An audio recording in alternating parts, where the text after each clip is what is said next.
Honor and pleasure. We're joined in studio an author of a brand new book out today. It's called Mugged, Racial Demagoguery from the 70s to Obama, available in bookstores everywhere. And Coulter's with us. They lied. This is a bottom line here. They said a YouTube video. There were two waves of attack. This is not spontaneous. Oh, I just happen to have a missile-fired grenade that I'm about to shoot into a consulate and kill an ambassador. And wait, you think it wasn't the YouTube video? Is that what you're telling me here? The one released in July? Which, so ironic what Obama said on 60 Minutes, because I consider his whole administration a bump in the road. His presidency, a bump in the road. No, that's a good point. This thing is, look, we got two Navy SEALs. We got an ambassador. The ambassador saying, I'm afraid I'm on a terror hit list. He writes it in his diary. Right. So we to believe that he wrote it in his diary, but he didn't tell anybody in a cable or an email. Right. And how about we get to the bottom of this so we can tell their families the truth that they screwed up? Right. Well, as I told you 2 weeks ago, I was a little suspicious since it all started on 9/11, something the White House didn't seem to notice. And all of that, I mean, that goes back to my last book, not the one out tomorrow. Right. About mobs. And of course, I mean, you know, we could all see this Arab Spring was going to be a disaster. Mob movements have never led to anything good. And also, I mean, this diary and everything else, the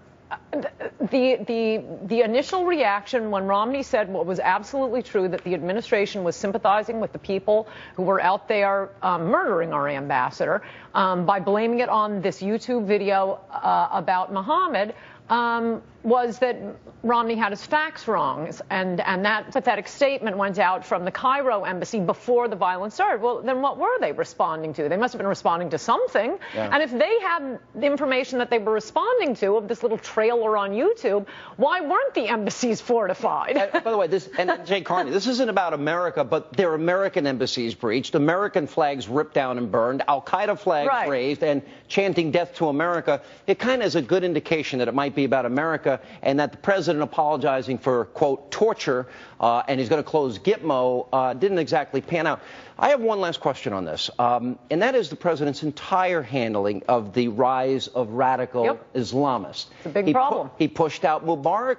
We got the Muslim Brotherhood. We got President Morsi, who, by the way, is a 9/11 truther, called the Jews vampires, associates with Hamas and all these other terror groups. No, you've been right about the Muslim Brotherhood all this time, and the president has been wrong. Well, watch this ad, and I want to get your reaction to it.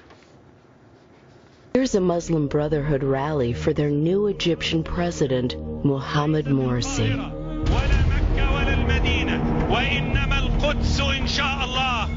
They want to conquer Israel and renew long-severed ties with Iran, a country building nuclear weapons to slaughter the Israeli people. Death to Israel. The Muslim Brotherhood's top leaders even write about taking over America. President Obama, you invited the Muslim Brotherhood to the White House, legitimizing a group that wants to undermine America and destroy Israel? You sent them $1.5 billion of our taxpayer dollars? Why, Mr. President? Why? It's actually $2 billion. He just canceled quietly the meeting with Morsi because I guess he had more time for the Letterman, for The View, for Beyonce, for Jay-Z, for fundraising, for campaigning. And he's not meeting with a single world leader while he is in the UN tomorrow. Yeah, well, his foreign policy is a mess. You have the Arab world exploding, and it wouldn't be exploding in Libya if, though he is a monster, the old Libyan strongman Gaddafi was friendly to the U.S., had already given up his weapons of mass destruction, had even paid off the families from the Lockerbie bombing, which he finally admitted responsibility for after Bush invaded Iraq. We got a lot out of the Iraq war, but they're not talking about this on the other stations because they can't talk about Obama's foreign policy or domestic policy. All they can do is accuse Republicans of racism. All right. Conservatives rarely want to bring up the issue of race. It has become a narrative. If you mention the word Chicago, it is now There's a new one tonight on Chris Matthews. Apartment is racist. Apartment is racist. All right, well, you think about it, everything is racist. You guys are so lucky. I did nothing but watch MSNBC. Racial demagoguery from the 70s to Obama. Mugged. This is just a short montage of things that have been, Al Gore, they don't want to count you in the census. Republicans have the wrong policy for black America. Just watch a little snippet because it goes on every election cycle. Watch this. I think that they played the race card on me. And we now know from memos from the campaign and everything that they plan to do it all along. An overwhelming portion of the intensely demonstrated animosity toward President Barack Obama is based on the fact that he is a black man. The Republicans hate black people. They are in favor of affirmative action if you can dunk the basketball or sink a three-point shot. But they're not in favor of it if you merely have the potential to be a leader in your community. He doesn't look like all those other presidents on those dollar bills, They're going to put you all back in chains. When you don't vote, you allow another cross to burn. He's speaking to that fringe out there who do not want to see anybody other than a white person in a leadership position. On June 7, 1998, in Texas, my father was killed. He was beaten, chained, and then dragged 3 miles to his death, all because he was black. So when Governor George W. Bush refused to support hate crimes legislation, it was like my father was killed all over again. Every election, class warfare, scare old people, race card. You decided to go after the issue of Democrats playing the race card hard. And their racism. And just take the first 3 from your beautiful montage there. We start with Bill Clinton, champion to black people. First black president. When he was inaugurated, when he was first elected governor, he embraced Orval Faubus at his inauguration, the man who blocked the Little Rock schoolhouse door, and Republican President Dwight Eisenhower had to send federal troops. When Clinton was president, he invited his mentor, J. William Fulbright, to the White House to give him the Presidential Medal of Freedom. Next one, Jimmy Carter. Fulbright was a segregationist. Oh, see, not only did he vote against the '64 Civil Rights Act, he signed the Southern Manifesto. He was a ferocious segregationist, as was Orval Faubus, Bill Clinton's good friends. The next one you had was, Jimmy Carter, an overwhelming proportion of the Tea Partiers are racist. But Jimmy Carter also claimed he cried when Ronald Reagan gave the alleged, this is a big myth for the left, the Philadelphia speech opened his campaign in 1980 in the home of the KKK. No, Ronald Reagan didn't. He opened his campaign in New Jersey and then Detroit, and when he was in Detroit, he made fun of Jimmy Carter for actually giving his opening speech in the home of the KKK that time. And I add that Jimmy Carter also endorsed Maddox for governor, the segregationist restaurant owner who chased blacks from his restaurant with a shotgun. And he was endorsed by Jimmy Carter, a Democrat running, of course, against a Republican integrationist. Al Gore, well, of course, his father, Al Gore Sr., voted against the '64 Civil Rights Act, was an unrepentant segregationist.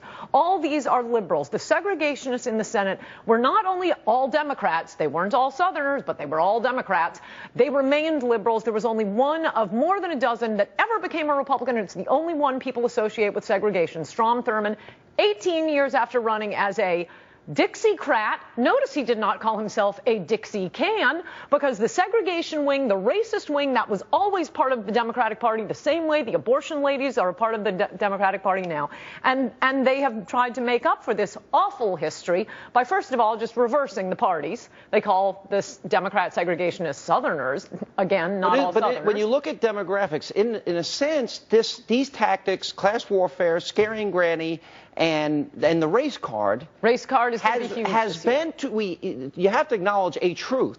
The truth is, to a certain extent, it has been successful. Yes, because Democrats are demagogues. They are always appealing to a mob, ginning people up with lies and anger, and then having been the segregationists and the racists, and of course the Klan was an outgrowth of the Democratic Party, they spent the next several decades fighting imaginary racists, generally, Irish cops who lived in Queens, and that's what I go through at the beginning of the book. We had decades of hoax hate crimes, alleged racial shootings. I mean, according to the New York Times, the Klan was running the police force in New York. And it was only when the OJ verdict, I mean, that's the arc of the book, I think that actually set America free. You go back to that. Before we get to revisiting all this, I want to stay with this campaign, and we'll get to that in a second. I'd be very happy to. But if you don't vote for President Obama, the insinuation is if you oppose Obamacare, you oppose the stimulus bill, jobs bill, if you're a Tea Party member, this is a narrative. All of this is used. Like Republicans, a black church is going to burn. Al Gore screaming at the top of his lungs,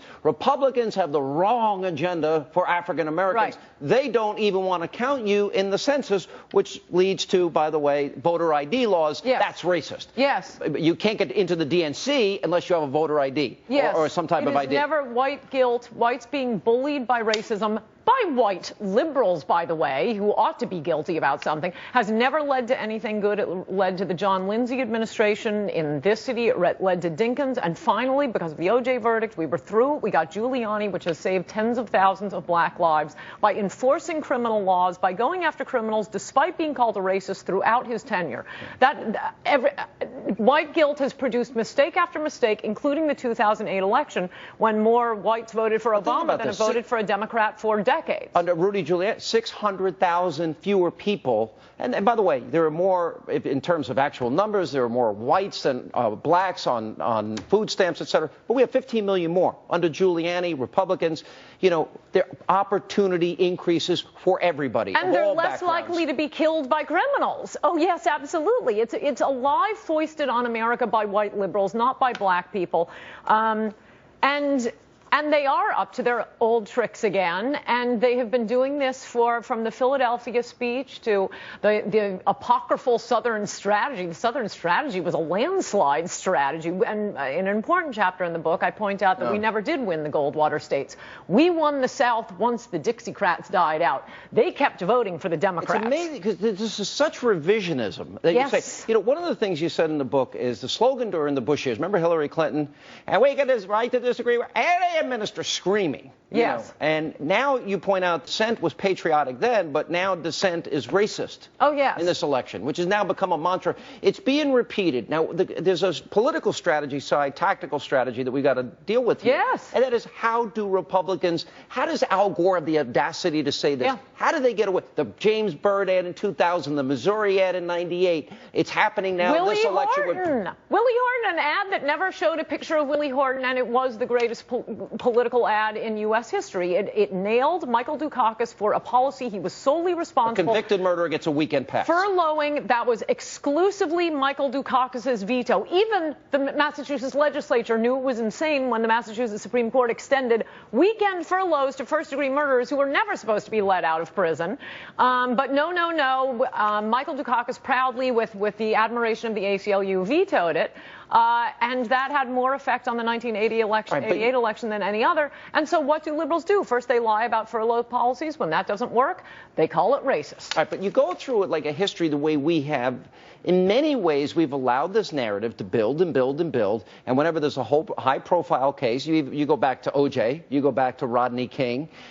We've seen, I guess you mentioned the more recent one, Trayvon Martin, the Duke lacrosse case. In every single case, a narrative gets advanced. Then it gets moved into the political arena. What have we learned from all of these cases? Because there is, step by step, what is happening? What we've learned is everyone, blacks especially, are better off when the white guilt bank is shut down, as it was for more than a decade after the OJ verdict. And liberals kept trying to push the racial narrative in their newspapers and on TV, but Americans just weren't buying it. They were done after October 3rd, 1995, when they saw that verdict and saw black law students at Howard University cheering it.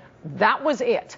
And for a dozen years, we had paradise. Suddenly, people weren't walking on eggshells. You could have Giuliani enforcing sane criminal laws in New York and not caring that he was constantly being called a racist by liberals and Al Sharpton and the Clinton administration. And look what it did. And look what it did to New York. It transformed the city, and it saved, because the policies were continued, tens of thousands of black lives. How about in terms of the political campaign? We now have, I don't even really call them conservatives, but, the David Frums of the world, those that are out there suggesting Romney is mismanaging the campaign. You've been an early loud, vocal supporter. You wanted Mitt Romney, you got him. He picked, I think, a great vice presidential candidate, and that's Paul Ryan. You see the polls, it's neck and neck, maybe a little different in some of the swing states. Some people are almost writing, the finger pointing has begun among the inner elite Republican circles as if election days happened. No, don't worry. Romney's going to win, but the media is in war mode, and that's why they are not talking about Benghazi. All they are talking about is racism. I mean, literally tonight, because Mitt Romney gave a statement about health care in which he mentioned departments, that is being cited as proof of racism. How does that get put into the racist category? It's almost as crazy as Lawrence O'Donnell saying a reference to Obama's golfing reminds people of Tiger Woods, and Tiger Woods is very popular, isn't he? But anyway, that was supposed to be racist. And it's like the whitest sport other than possibly polo. Golfing is racist. Right. Chicago Stay right racist. There. We got to take a break. Mugged, the racial demagoguery of the left from the 70s till today. More with Coulter. Busy night tonight on